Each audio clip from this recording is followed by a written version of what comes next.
One of the special things about living in the area is that the National Churchill Museum is in Fulton, Missouri, just an hour or so away, and it is a wonderful resource. It's also the spot where the world changed when Winston Churchill came and gave the Iron Curtain speech. There is a new exhibit out there, and Alan Packwood, director of the Churchill Archives, joins us. Alan, welcome to America, and welcome to St. Louis, and welcome to Big 550 KTRS. It's a real pleasure to be here. Thank you very much. You haven't seen Fulton, Missouri yet. No, I haven't. This is a really special and important day for me.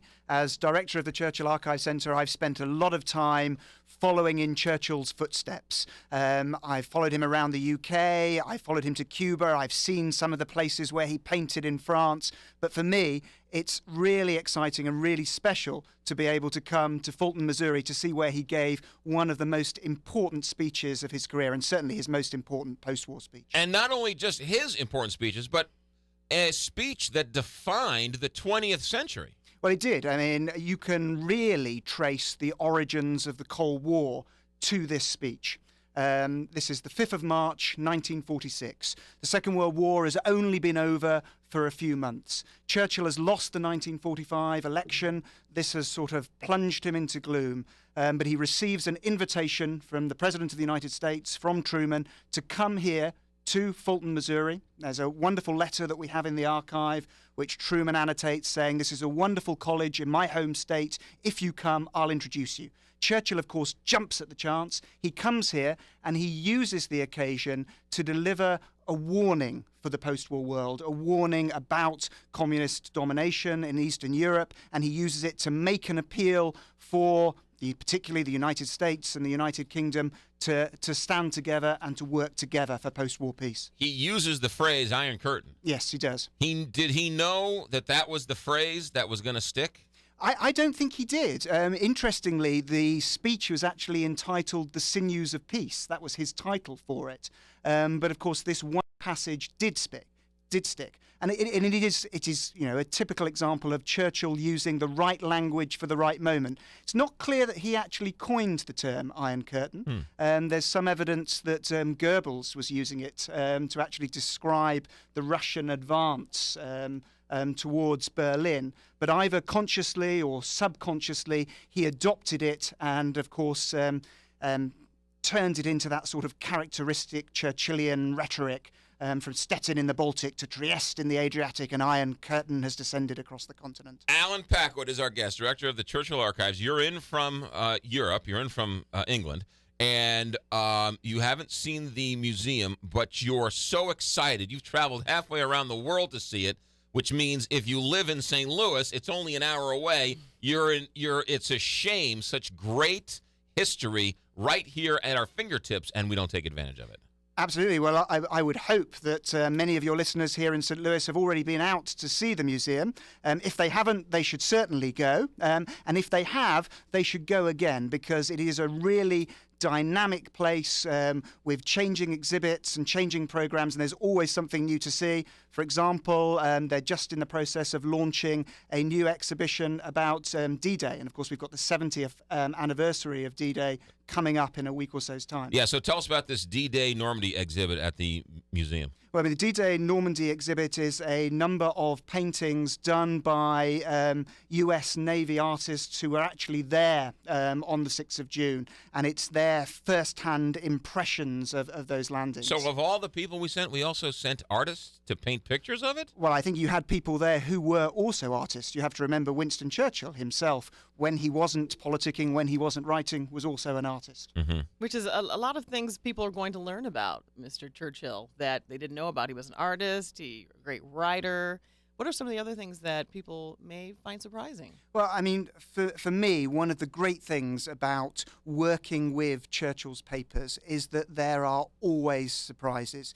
He was one of those people, I think, who, if he was awake, he had to be active. So he threw himself into politics, but when he wasn't doing the politics, he was writing books and newspaper articles. When he wasn't doing that, he was learning to fly, or he was painting, or he was bricklaying. It is an amazing roller coaster of a life. He changes political party.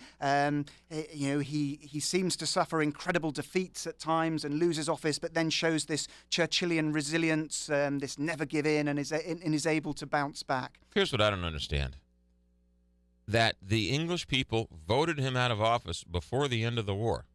They did in the general election of 1945. And this is something that I get asked an awful lot about, particularly here in the United States. I think it's complex. I mean, the first thing, of course, is that you have to remember in the UK, we don't vote for an individual in the way that you do here with presidents. You vote for a party. Right. And I think there were lots of reasons why in 1945 people were not going to vote for the Conservative Party. To some people, it was the party that's under different leadership had brought them into this mess in the first place.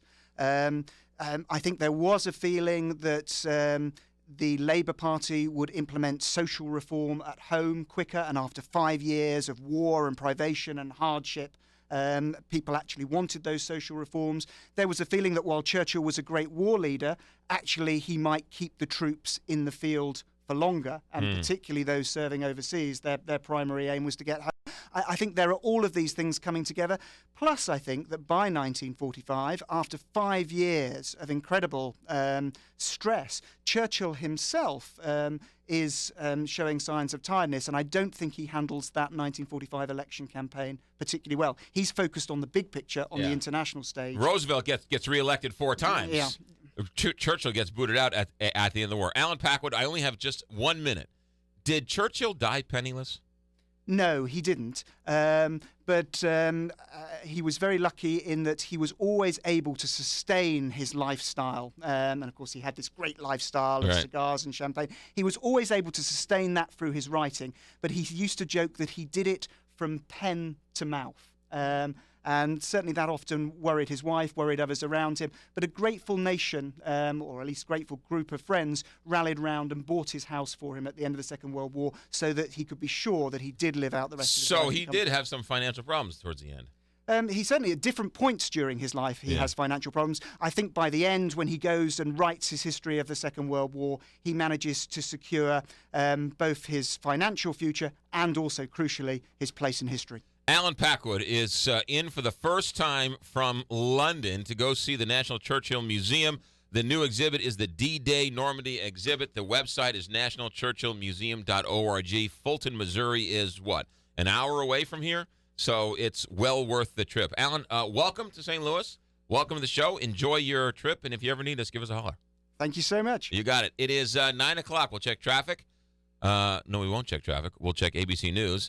Kelly Jackson, and then the one and only Emily Giffen, the Book of the Sun.